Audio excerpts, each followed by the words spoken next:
বরাক দর্পণ studio. নমস্কার, news Barak দর্পণ studio থেকে আমি সঞ্জয় কুমার প্রকাশিত। আজ দেশ বিদেশের কিছু গুরুত্বপূর্ণ খবর নিয়ে আবার চলে এসেছি আপনাদের সামনে। অসমের মুখ্যমন্ত্রী ডক্টর হেমন্ত বিশ্ব শর্মা দিল্লিতে ইন্ডিগো বিমান সংস্থার সঙ্গে বৈঠকে আহ্বান জানিয়েছেন আসামের গুরুত্বপূর্ণ যেমন বিশেষ করে শিলচর, ডিব্রুগড় ও উত্তর লক্ষিমপুরের বিমান সংযোগ সম্প্রসারিত করার জন্য। ইন্ডিগো কর্তৃপক্ষ এই বিষয়ে ইতিবাচক সাড়া দিয়েছে। প্রথমত দিল্লি ডিব্রুগড় ফ্লাইট গৌহাটি স্টপ সহ অন্তর্ভুক্ত করা হবে। দুই, রাজধানীর মধ্যে সহজে সংযোগ স্থাপনের উদ্দেশ্যে এই পদক্ষেপ। দ্বিতীয়ত গৌহাটি শিলচর রুটে সকালে একটি নতুন ফ্লাইট চালু করা হবে। তৃতীয়ত 2025-26 মধ্যে শীতকালীন সময়ে গৌহাটি নবী মুম্বাই বিমান পরিষেবা চালু সহ। চতুর্থ, খুব শীঘ্রই উত্তর লক্ষিমপুরের লীলাবাড়ি বিমানবন্দর থেকে বিমান চলাচল ও তার সময়সূচি ইন্ডিগো নির্ধারণ করবে। অসম সরকারের ক্যাবিনেট মন্ত্রী রঞ্জিত কুমার দাস ধুবড়ী জেলার অভিভাবক মন্ত্রী।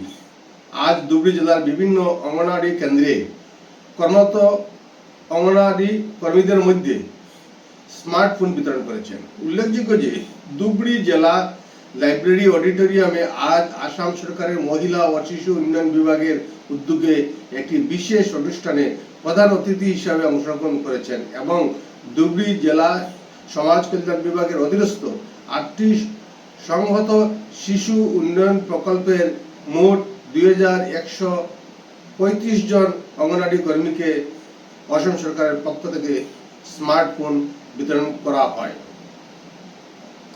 জুনাই বিধানসভা কেন্দ্রের বিজেপি বিধায়ক বুরন পেগুর মাতা নির্মলতা পেগু গত শুক্রবার রাত্রে শেষ নিঃশ্বাস ত্যাগ করেন। দীর্ঘদিন বার্ধক্যজনিত কারণে অসুস্থ থাকার কারণে 87 বছর বয়সে ইহলোক ত্যাগ করেছেন। নিজ বাড়িতেই রাত্রে 10টা নাগাদ মৃত্যুর পর শোক সন্তপ্ত পরিবারটির প্রতি সমবেদনা জ্ঞাপন করেছেন বিভিন্ন রাজনৈতিক দল, সংগঠন ও পরিষদের কর্মকর্তারা। অরুণাচল প্রদেশের পূর্ব কামেং জেলায় ভয়াবহ ভূমিধসের কবলে পড়ে সড়কের উপরেই প্রাণ হারিয়েছেন 7 জন যাত্রী। খারাপ আবহাওয়ার মধ্যে পাহাড়ে ধস পড়ে চলন্ত গাড়ির উপরে এবং পাহাড় থেকে বেগে নেমে আসা কাদামাটি ও পাথর সহ গাড়িকে টেনে নিয়ে যায়। উদ্ধার কার্য চলছে, কিন্তু এখনো পর্যন্ত নিহত ব্যক্তিদের শনাক্ত করা সম্ভব হয়নি। এই দুর্ঘটনায় একটি মারুতি ব্রেজা গাড়ি ও টাটা সুমো গাড়ি ক্ষতিগ্রস্ত হয়েছে, যদিও সুমো গাড়ির যাত্রীরা নিরাপদে রয়েছেন। এই প্রথম ভারত পাকিস্তান সংঘাতে ভারতের তরফে যুদ্ধ বিমান ধ্বংসের কথা সর্বাধিনায়ক সিডিএস অনিল চৌহান স্বীকার করলেন। সাংগ্রিলা বৈঠকে যোগ দিতে সিঙ্গাপুরে গিয়েছেন সিডিএস। সেখানেই ব্লুমবার্গ টিভিতে একটি সাক্ষাৎকারে বিমান ধ্বংসের সত্যতা স্বীকার করেছেন।